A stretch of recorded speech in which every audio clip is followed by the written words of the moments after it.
My name's Dr. Manrina Rhode and I am the aesthetic dentistry expert for dentistry.co.uk. We are in October and October is now Sober October as well as Stoptober.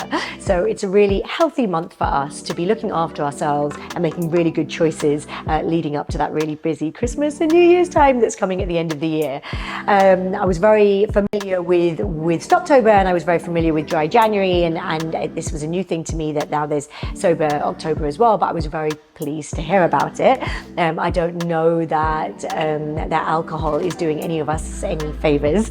I think what's interesting and what I found more and more in practice is I think drinking is maybe less of a cultural problem. I don't know what the stats are behind that, but I found within my own clinic with the patients that come in, often younger patients in their 20s or 30s, more so definitely in their 20s, on their medical history, often they just don't drink or they drink a lot less, and it doesn't seem to be that same culture than it was maybe when I was in my 20s, where there was that real Friday night binge culture of we've finished work, let's go sit in the pub for 5 hours and drink, or maybe even having a glass of wine in the evening after a difficult day of work. I think there's definitely less of a culture of that. But for those of us that there is still that culture there, I think when I do go through, and don't get me wrong, I don't drink massive amounts, but I do love a glass of wine or drink in the evening,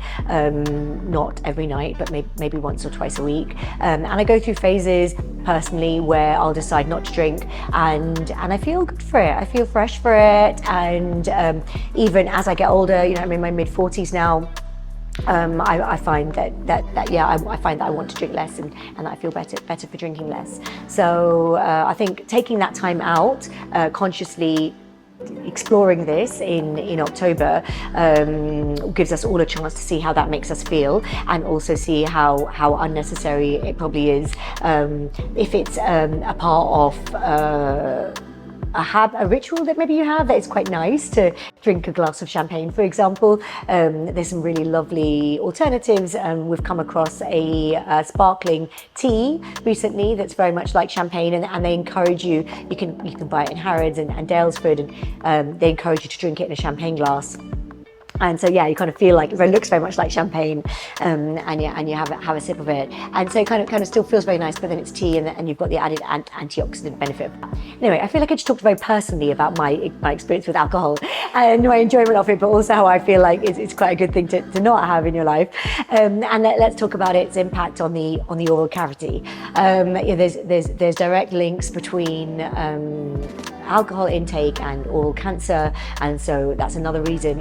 I think we all understand the risks of sun damage and skin cancer. I don't think we always acknowledge the risks, and perhaps we also acknowledge the risk of smoking and oral cancer, but maybe not as much with alcohol.